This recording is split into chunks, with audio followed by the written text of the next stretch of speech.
Welcome to Education for the 21st Century. This is a monthly vodcast brought to you by the College of Education and the Program of Educational Leadership here at Lehigh University. We focus on various challenging issues in the United States educational system and society today.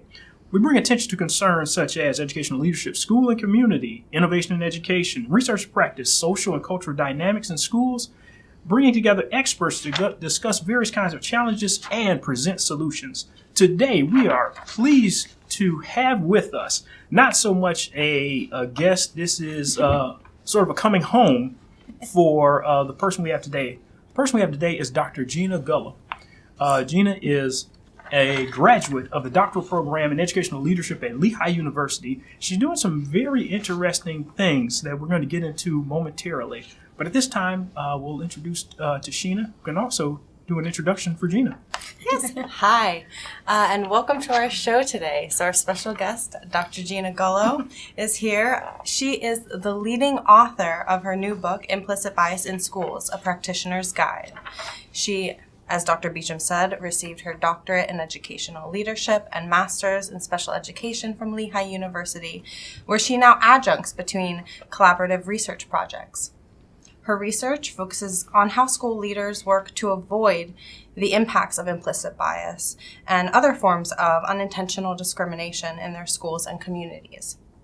With a focus on bridging the gap between research and practice in education, Gina assists schools working towards equity through professional development and data-supported CEO and founder of the GLG Consulting.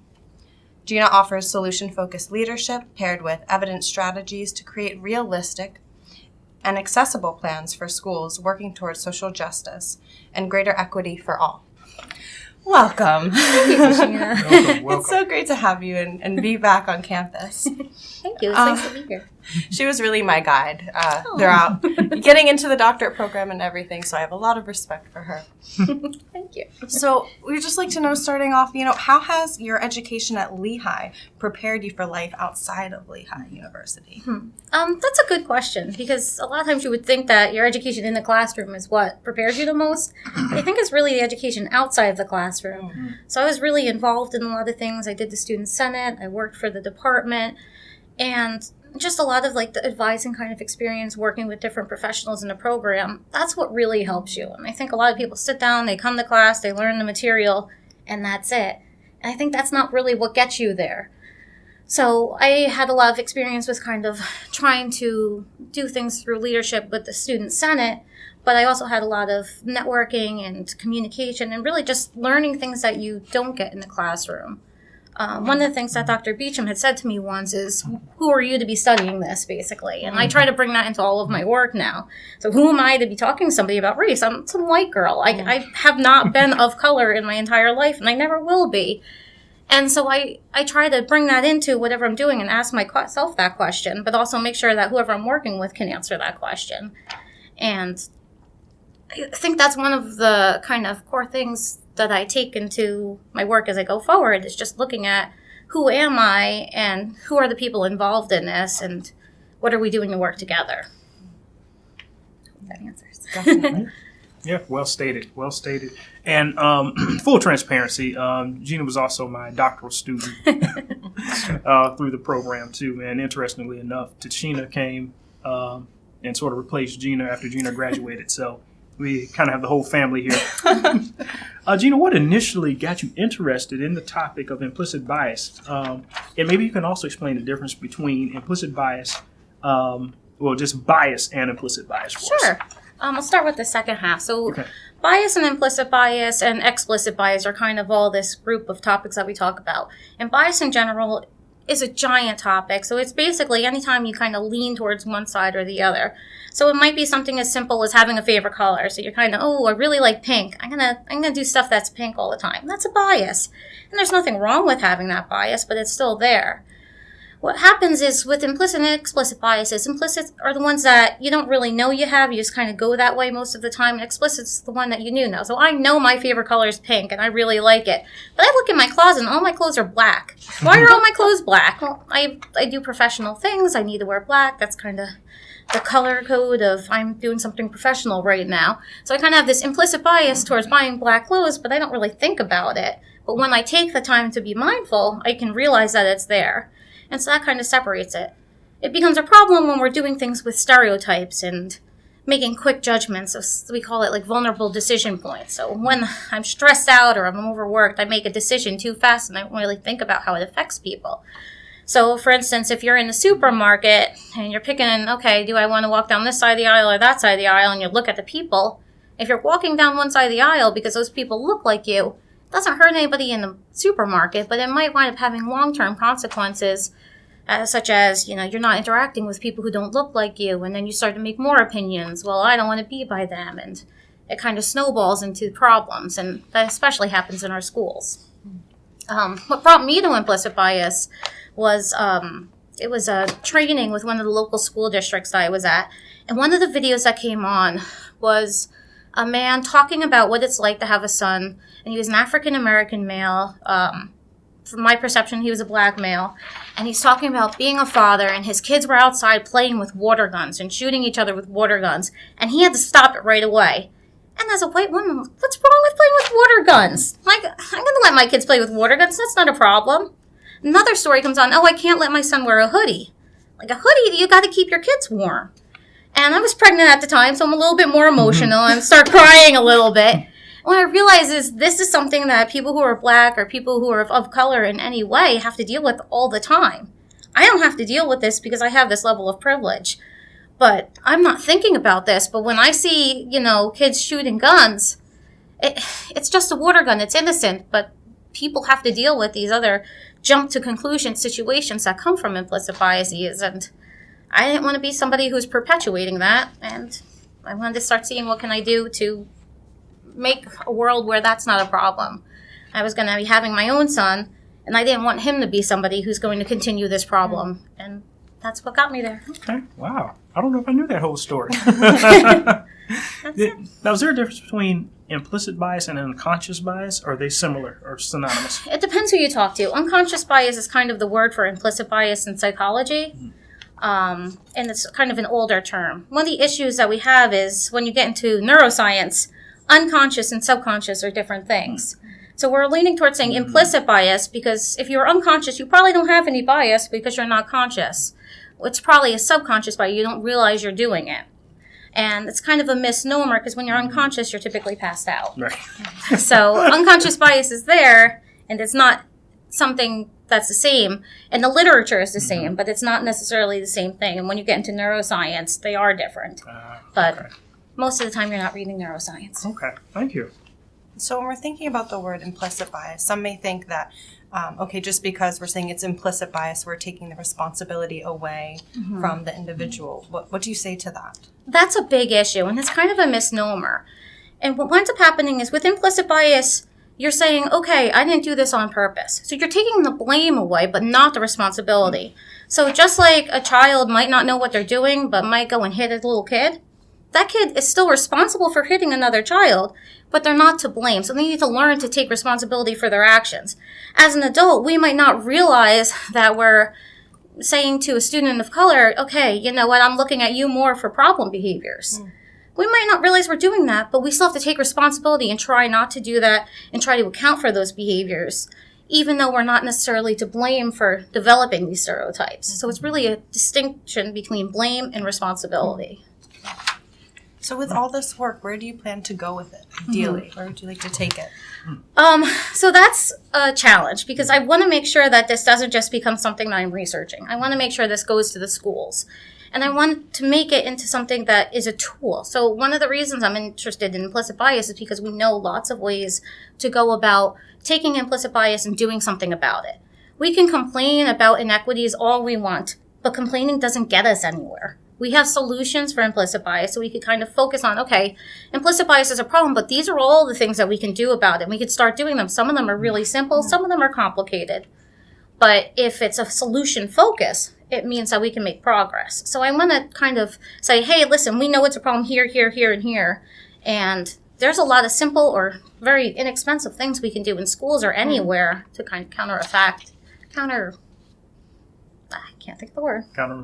counteract the impacts of implicit bias. So, sorry. Well, no problem. And speaking of counteracting implicit bias, you have a new book out now. We do. Which is titled Implicit Bias in Schools, a Practitioner's Guide. Can you tell us a little bit about the book? Sure. Well, I think the second half of the title is really important. It's a practitioner's guide. So it has all of the research we've done in academia for really since the 80s. We've tried to include the research since.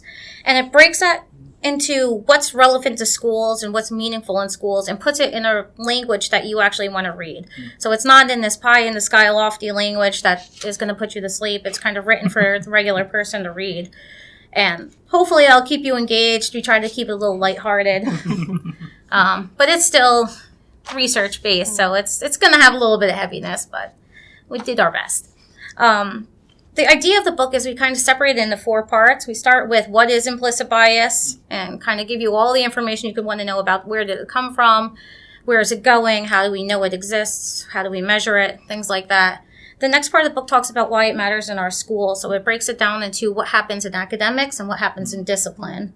And then finally, we go into what you can do about it. So what you can do about it as an individual and what you can do about it systems-wide as an organization, particularly for schools, but it really could be used in any leadership context. And then the last section's interesting. We invited different authors to write chapters for us to talk about their work with regards to implicit bias. So we have one chapter from a group that is helping with the legislative process in Illinois. They just built into their school law, basically, that they have to have implicit bias training and they have to do these workshops for administrators. So Fantastic. They walk them through that, yeah. A little bit about how to reconceptualize their school codes of conduct around working against implicit bias written as the actual policy. There's another chapter in there from an author who talks about how to do an implicit bias training in your school and to know, what can I do internally and what do I need to get help with, and talk about how it's not just let's have a training and we're done, how this has to be a systems change process. And the third chapter in that section talks about somebody who went into a school and tried to do equity work, and that it's hard, basically. She went in, she did her best, and she basically hit walls at every turn. And we don't want to end it on a sad note, but we want to end it with a realistic note and kind of say, hey, listen, this is going to be hard work. It's not going to be easy, and you need to be realistic. Another nice thing that we worked into the books is that every chapter in the first 3 parts has at least one section where we had somebody who experiences implicit bias, typically people of color, but some chapters with people who are non-gender conforming or identify as LGBTQ. And basically, they tell their experiences of implicit bias as it relates to the content of that chapter. And we want to realize we're 3 white women that have not experienced implicit bias like everyone else who does experience implicit bias. And we want to make sure we got as many voices in there as possible, and not basically went around telling somebody else's story. And yeah. Oh, wow. That's interesting. And so it is a co-authored book, and not necessarily co-edited, but you have people who did write chapters at a certain segment of in the book. That's pretty interesting. Yeah, we thought it would be important to get some other perspectives because we were coming and bringing the research that was going on, but we haven't done that much work. We're all kind of earlier in our careers. And even the other authors, Kelly Capitosto and Cheryl Statz, they've worked extensively with the Kirwan Institute to work with implicit bias. They put out a report every year about implicit bias. But their experience making change process happen in the school is more on the professional development end. And so we want people who are actually in there kind of getting their hands dirty to be able to tell their story. And how did you connect with your co-authors? That's an interesting story. I was doing a dissertation on implicit bias, and I was looking for a mentor who did a ton of work on implicit bias. So I said, okay, there's a state of implicit bias report every year. Let's go contact that person and say, hey, do you want to help me out? I contacted them. They both just had master's degrees, which means they can't be on your dissertation committee. But it kind of got the wheels turning in my head since I'd been thinking about working on some kind of a book with implicit bias because there really wasn't any tools that were focused on helping school practitioners. So I finished my dissertation and I messaged the woman back, and she had given me a lot of resources as far as literature goes for my dissertation. That would be Cheryl. And I said, hey, I want to write this book. And she's like, oh, I I don't know if I'm qualified. And we eventually walked through everything and said, no, you're definitely qualified. You know what you're doing. But it turned out she was expecting her first child. So she's like, I can't be a primary person on this because I'm going to have periods where I'm gone. Please talk to Kelly. And Kelly was another person who wrote the reports. And so they're in Ohio. I've never actually met them face to face to this day. Really? We've done everything with virtual conversations. And it's kind of interesting because I hope to meet them one day, but I haven't been to Ohio. And it's neat. It was a really different process than I expected. Wow. I did meet one of the invited chapter authors finally. Pamela Fenning I got to meet in Chicago, and that was nice. Excellent. So kind of jumping back into the book, what would you say are the top 3 takeaways that can help us as educational leaders? Sure. I think that's kind of where we're at with the section. So first is explaining what implicit bias is and what it's not. And really understanding that implicit bias is this phenomenon where basically you are making split-second decisions and jumping to conclusions. And when I say that, I mean you're kind of going with your gut. And your gut is going to be biased in one way or the other. And a lot of times it's to be scared and to not necessarily go in the way that you would expect yourself to behave. And because of that, you're making these decisions that often favor white students because white students are portrayed in ways that are less scary than black students, to put it bluntly. If you look at the news and you look at the verbiage used and the shots taken, if you look in any kind of publication, think about your own days that you were in school. What is the portrayal that you were given of people of color? And it's not the same as students or people who are white. And so you develop all of these. And just to understand what it is and why it's there, and kind of take responsibility but not feel guilty about it is the first kind of takeaway message. So, okay, I have stereotypes and I'm making these implicitly biased decisions and I know that I'm doing it, but it's not necessarily something I need to feel guilty about. It's something I need to move forward with. That's the first message. The second message is that it actually impacts our students. It's doing some real damage in academics and in discipline.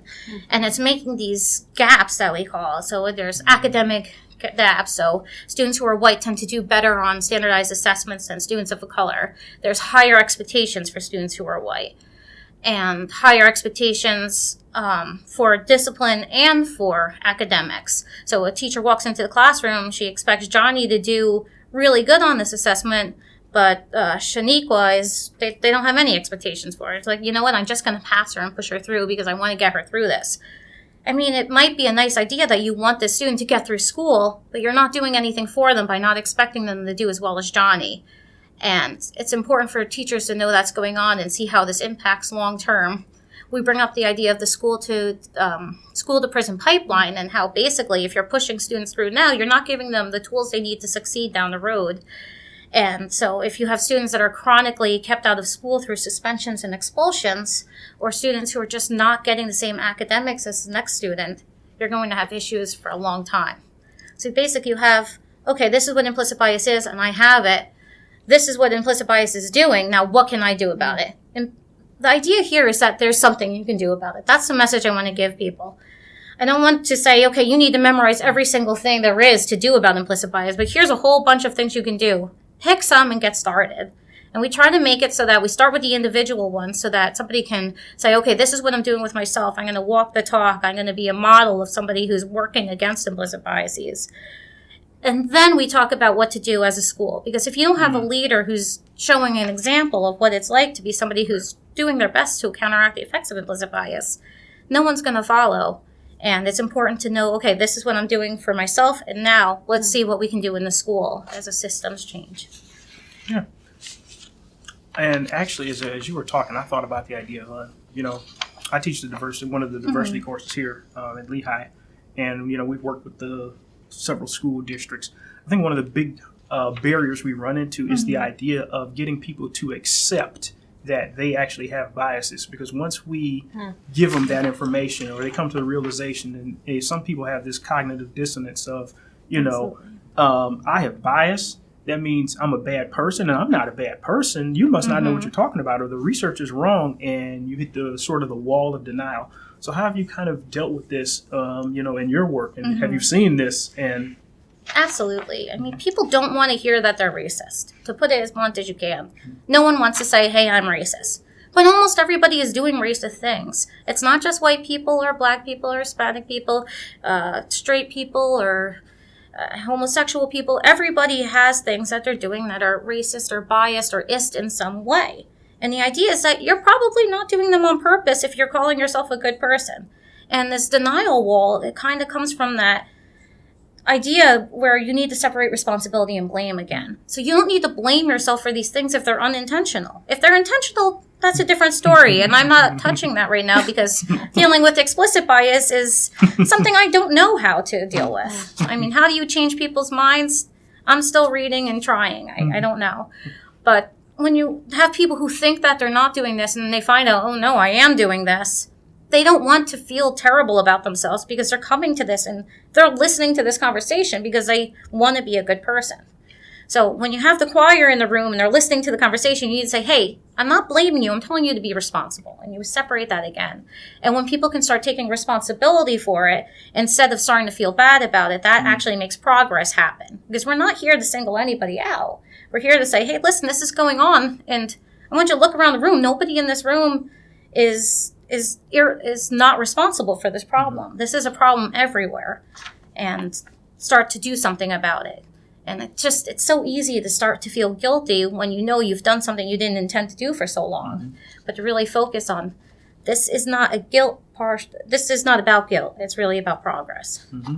And interestingly enough, I mean, when you're having these conversations, it is so nuanced because, I mean, you could have everything from very explicit to the people who say, I'm not a bad person, to sort of the next thing we're getting at, I treat all my students the same. I don't see color.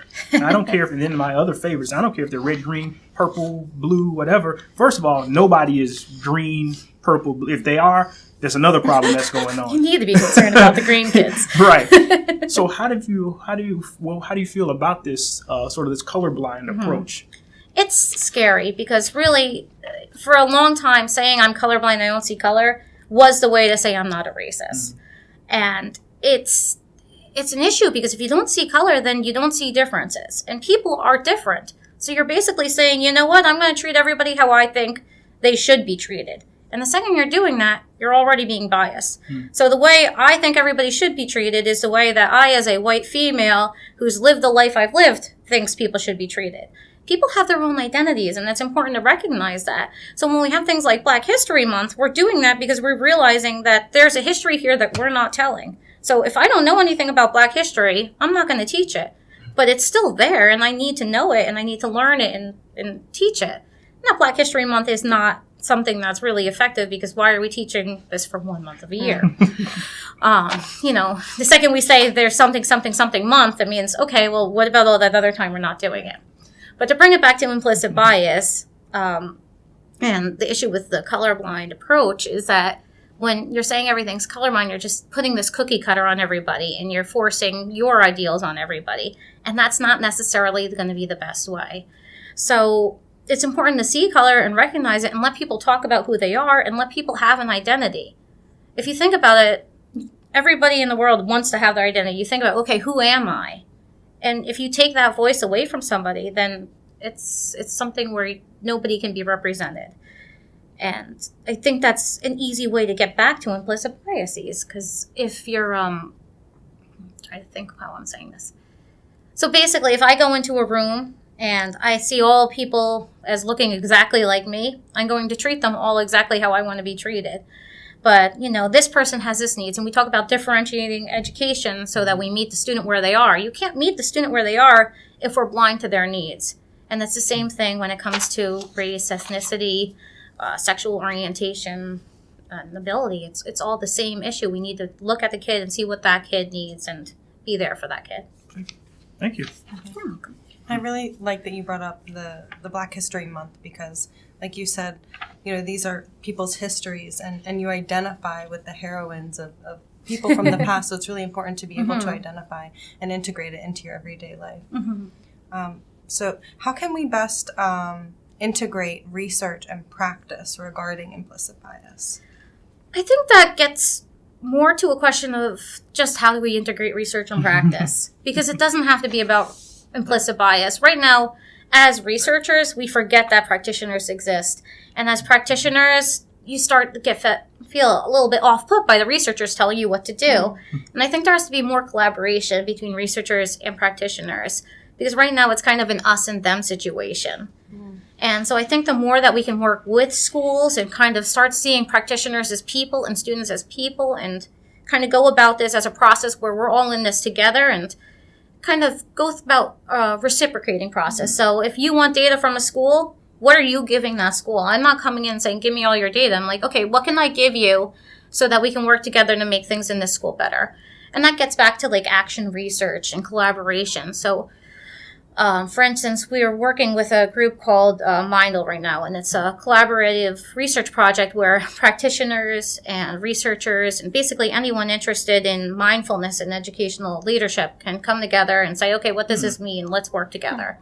And we have people from the Los Angeles School District and several school districts in Pennsylvania, and even the United Arab Emirates School District who are coming and saying, hey, listen, I heard about mindfulness. I want to do this in my school. We don't have any money. Work with us. And there's so many school districts that don't have money. And researchers are like, oh, let's go get a grant. Because what researcher is at a school that doesn't say, let's go find money? Because we all need money to do work. Right. And if we can get research money and bring that practice into the schools that really need it, I think that's the first step. We need to be on the same team to kind of make research and practice the same thing. So instead of bridging the gap, we just need to, get rid of the gap and put the kind of researcher and practitioner in the same room.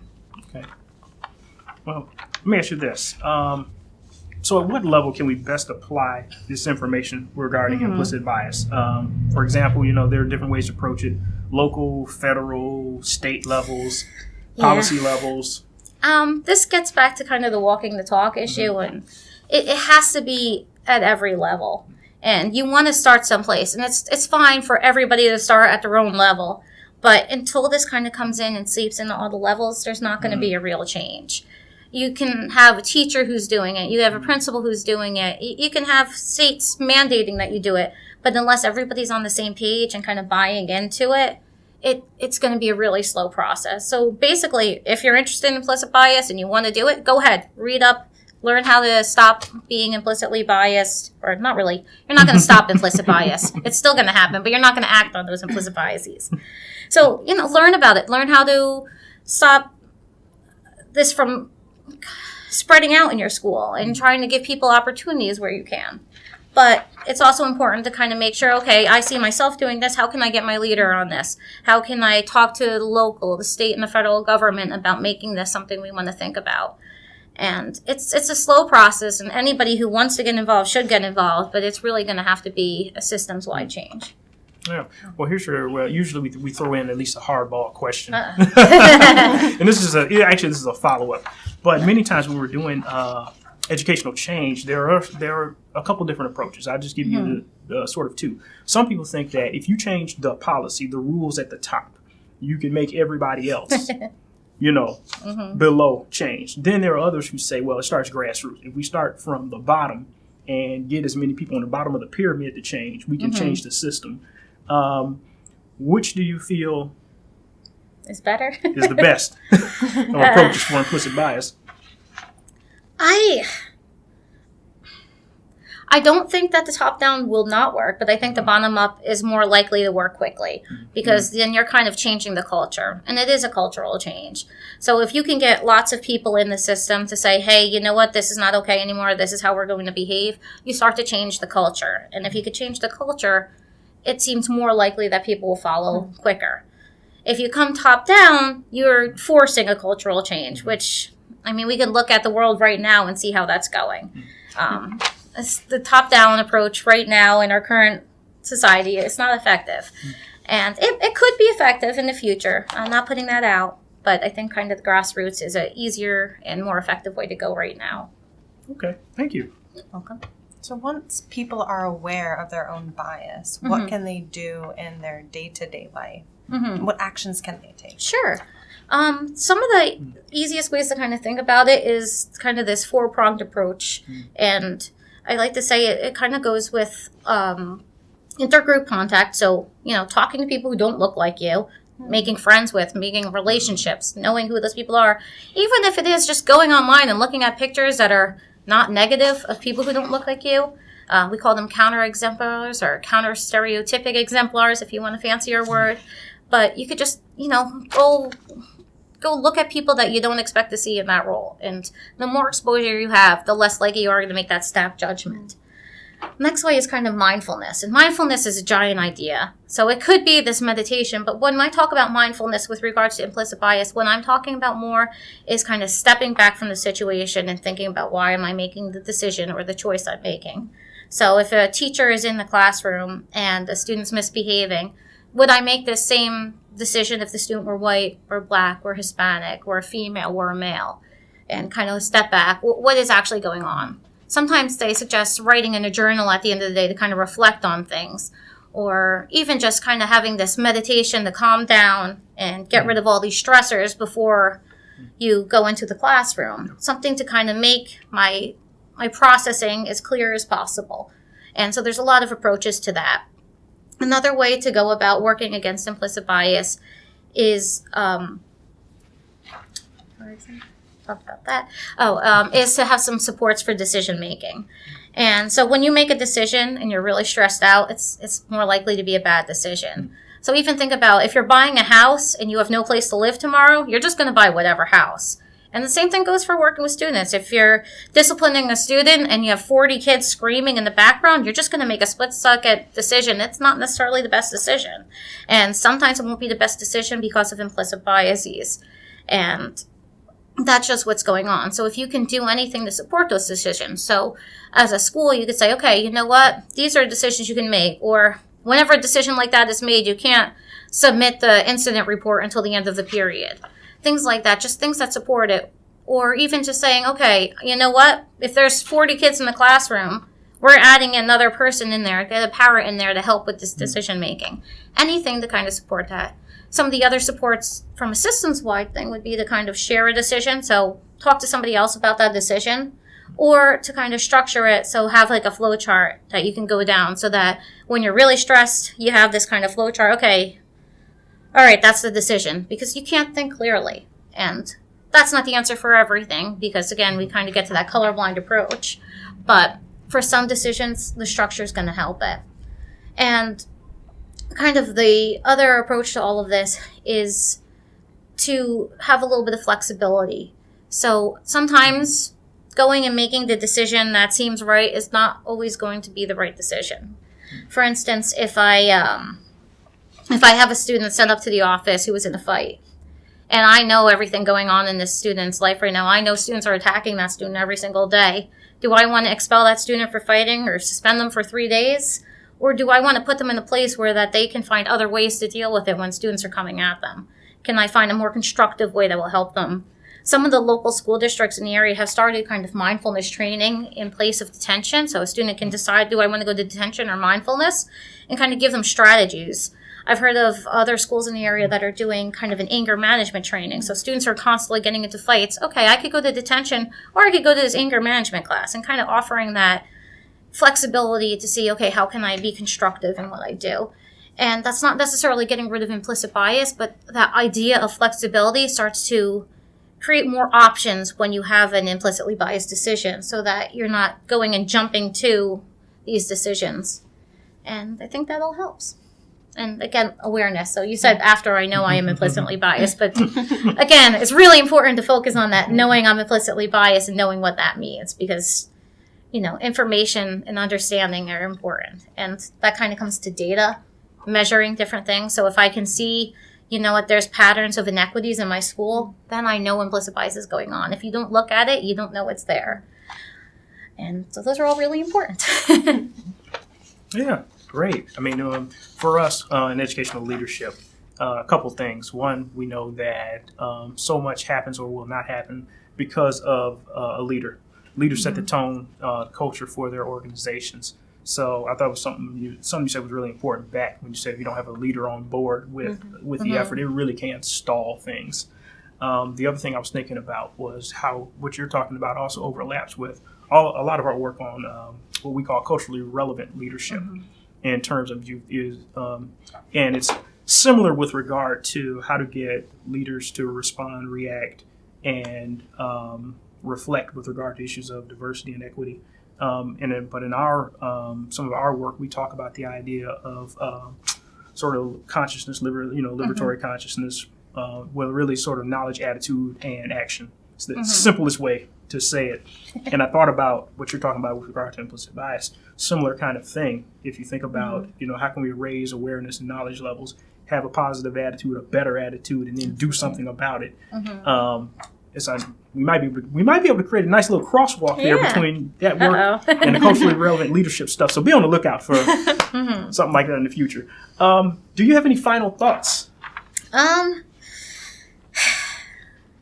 It's a lot of work. I think that's one thing, because we talk about and say, oh, well, you could do all this, and it's just as simple as doing this and this. It's not going to be simple. It's going to be hard. And that doesn't mean you shouldn't do it. It's just a learning process. Because I've been working with implicit bias now for several years, and I'm still implicitly biased. I take that assessment online. You could go to Project Implicit, Harvard's Project Implicit, to take the implicit associations test to kind of measure your implicit bias on a bunch of things. And I've done work around race and ethnicity for a while, and I still come out moderately pro-white every single time. Well, I used to be strongly pro-white, so I'm getting someplace, but I'm trying hard and I'm trying to be cognizant of it, but I still have these jump to conclusions and jump to scenarios. And so it doesn't mean that I'm acting on my implicit biases and I am perpetuating the problem as much anymore, but it's still there. So it's a lot of slow work, and to know, okay, well, I'm trying. And that's really where you need to start. And Project Implicit, by the way, has there are a lot of different topics now out there with regard to an implicit associations test. Everything from gender, body size, religion. There are a lot of those. So we encourage you to go out and take some of those. And as a matter of fact, Gina, as we're sitting here talking, can we link? Let's try to link. Yes, I will link it. Yep. Implicit associations. Let's also link Gina's book. Yeah. And as always, be sure to check us out on YouTube. Also check out our Facebook page, Education for the 21st Century. Tashina, any last thoughts as we're sort of moving towards the end here? From this conversation, it seems like we all have these inherent implicit biases, and it's okay. That we have to know that it's okay, and let's be courageous on this topic, and that we can make a change. So I think that's the message that I would like to send to our audience. Oh, well stated. Well stated. We want to thank Gina once again, Dr. Gina Gullo, for just being just such a great representative of Lehigh University, an ambassador for the institution, also doing some great work on her own as a scholar in her own right. It's fabulous. Tashina, as always, thank you very much for all of your hard work. Yes, and thank you for watching and being here, all of us. Thank you guys for having me. Yeah, thank you. All right, we also like to thank Lehigh University for their continued support of the College of Education, the Program of Educational Leadership. Be on the lookout for next month's episode. We will be back to you once again. I'm not going to tell you who the guest is right now. It'll be a surprise, but you don't want to miss it. Thank you very much.